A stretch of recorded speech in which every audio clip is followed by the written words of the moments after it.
Stop disrespecting the divine feminine. What you're getting ready to watch is a lecture on why you need to embrace your feminine nature. Now, you may be a guy watching this and being like, that's fucking stupid. Why would I do that? Being feminine's for women, that's for pussies. That's where you're wrong. Because being feminine is for everybody because we all have our masculine and feminine.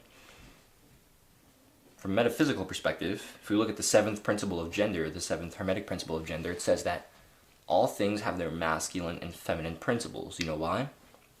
Just as man and woman must come together to create life, to procreate, to make a baby, all things must have harmony of the masculine and feminine in order to come together to be created. It is a requirement. And so if you're not tapped into your feminine, if you have things you want to create, goals you want to create, things you want to actualize, things you want to attract, a partner, money, the body, whatever, it doesn't matter. You need the masculine and the feminine.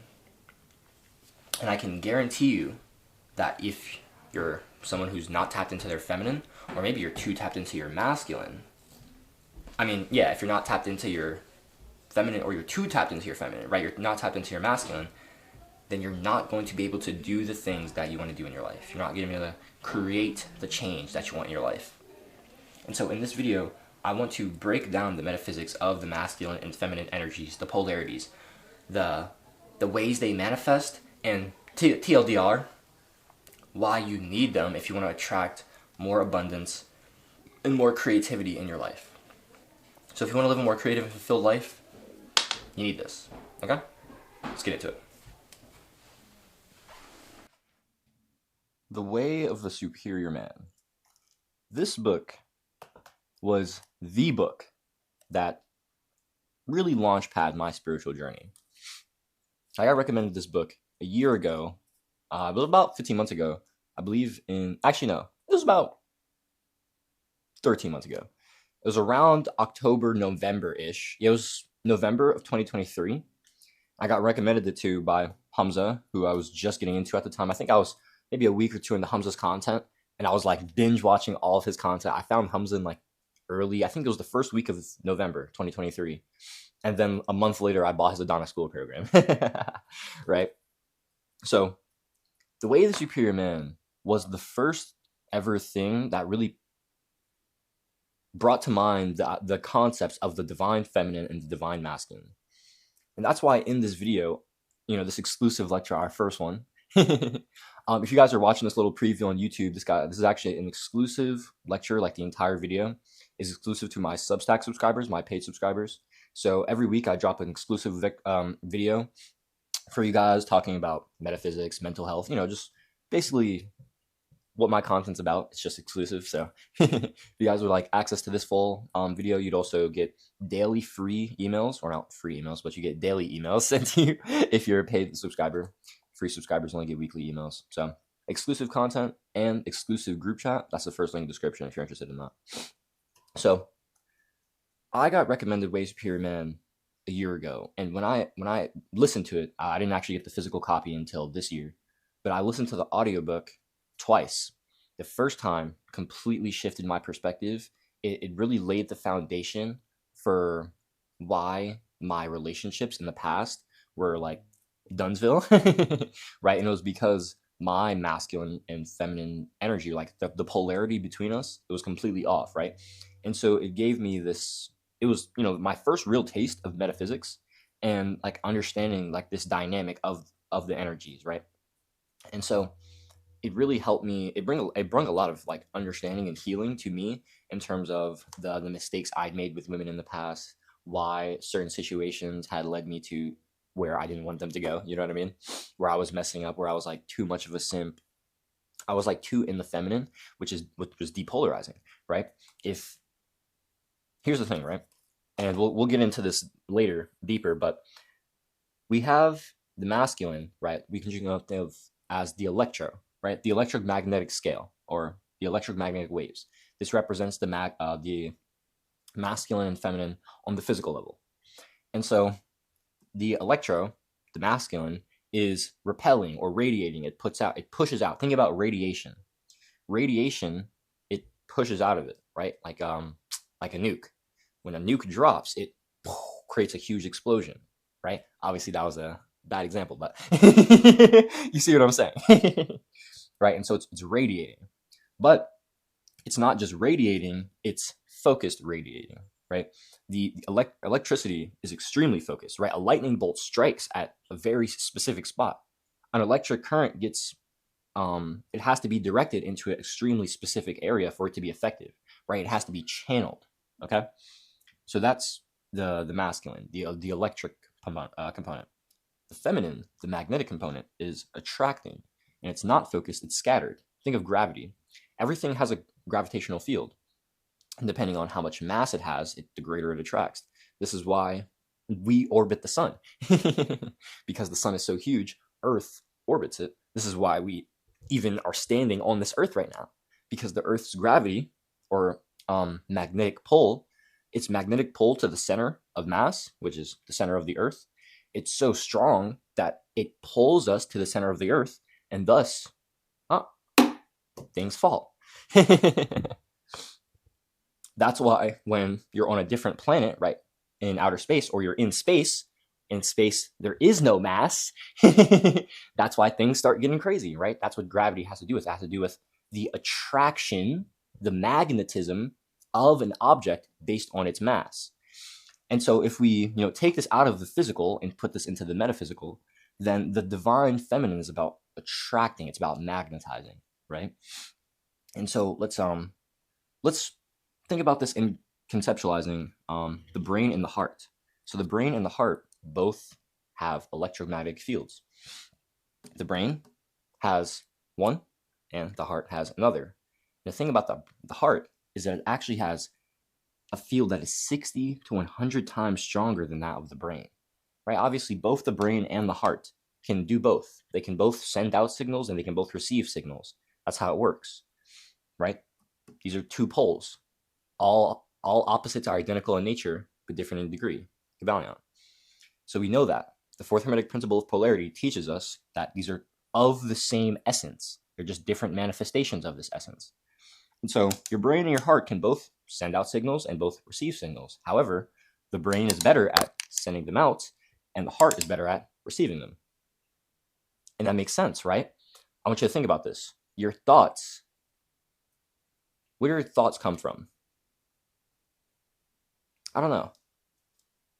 But more often than not, when we think about something, it pushes us to do something, right? It's something that we receive, and then it's okay. Let's move off of this, right? But when we receive a feeling, let's say, right, or an intuition, it's like we just got this. You know what I mean? And then it's like, interesting. It's like it's receiving. That's your thoughts in your brain. So your brain, it receives thoughts, right? That's the masculine. Your heart, it receives feelings, it receives intuitions. The thing is, your thoughts are way less powerful than your intuition and your feelings. You know what I mean? And so I want you to think about that.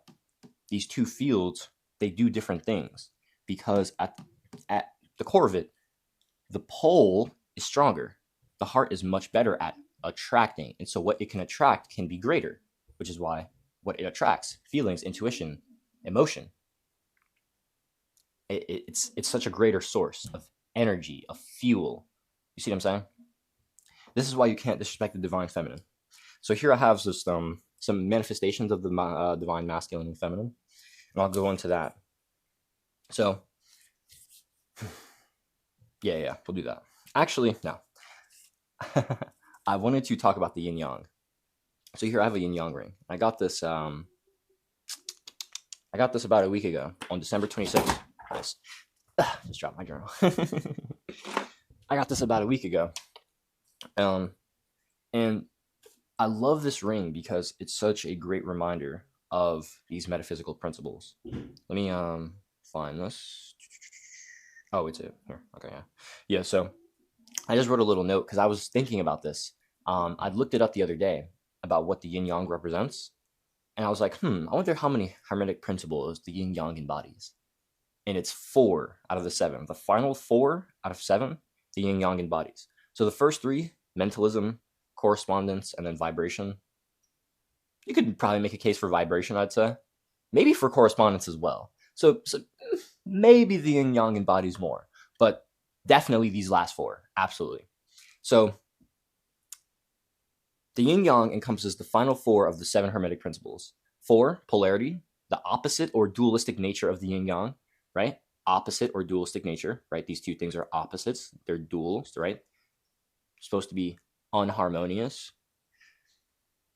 5th principle, rhythm, which is the cyclical flow and the dance, right?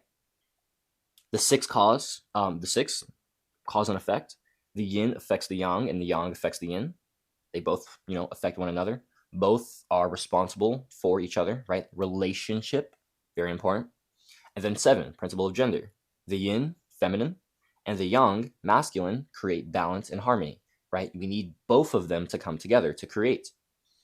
And so the yin yang really, as a reminder of harnessing both the masculine and the feminine, the 7th Hermetic principle of gender tells us why we need to harness both of these in ourselves. Just as, I like to say that just as man and woman must come together to create life, right? To create a baby, all things must have the masculine and feminine harmonize in order to create. If you want to create anything, if you want to create change, if you want to create, whatever, it doesn't matter. If you want to make stuff, if you want to make your life better, if you want to attract more things in your life, if you want to build something, it doesn't matter. If you want to actualize a vision, you need the masculine and the feminine, okay? The yin and the yang, right? And so let's look at how the masculine, the divine masculine, and the divine feminine manifest in our world. So the masculine is structure and the feminine is flow. So think of it in terms of, actually, you know what? Let me start off with this. This is exactly why I have this book here. So I have The Way of the Superior Man, and I have page 70. I'm going to read you guys a paragraph from Way of the Superior Man, which will lay the foundation way better than I could. It's actually page 71. So this is from chapter, I believe this is chapter 20, which is don't suggest that a woman fix her own emotional problem. Okay, so this is about a page in. Like the ocean, the native state of the feminine is to flow with great power and no single direction. The masculine builds canals, dams, and boats to unite with the power of the feminine ocean and go from point A to point B. But feminine moves in many directions at once. The masculine chooses a single goal and moves in that direction. Like a ship cutting through the vast ocean, the masculine decides on a course and navigates the direction. The feminine energy itself is undirected but immense, like the wind and deep currents of the ocean, ever-changing, beautiful, destructive, and the source of life. So, when I say that the feminine is the flow, think of the feminine as the energy, the ocean, right? That brings the life to life, right? The feminine is the beauty of life, like women. Those are, I forgot which part of Way of Superior Man is it. Wait, do I have, I might have actually, I think I have a picture of it. Let me find it. Because I love that quote. Okay, here it is. The purpose of sexual desire is creation. Reproduction is but the biological aspect of creation. As a man, you probably have much more to give to the world than your children. Just as beautiful women inspire biological procreation, they also inspire artistic, social, and spiritual creativity. When it comes down to it, most creative men will admit that, one way or another, women are their muse and inspiration. Women bring them into the world. Women move them to create and serve humanity. In fact, some men would go so far as to say that if it weren't for women, they wouldn't be interested in the world much at all. Oh man, Data speaks so many facts in this book. So,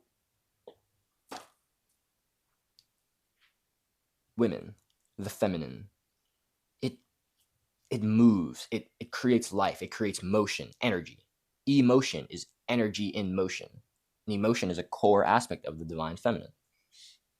And so think of the feminine as the life, the energy, and think of the masculine, right, the feminine as the ocean, the masculine as the canals, the boats, where we focus and we take the vast and immense power of the ocean, but directionless, and we channel it somewhere. We put focus on that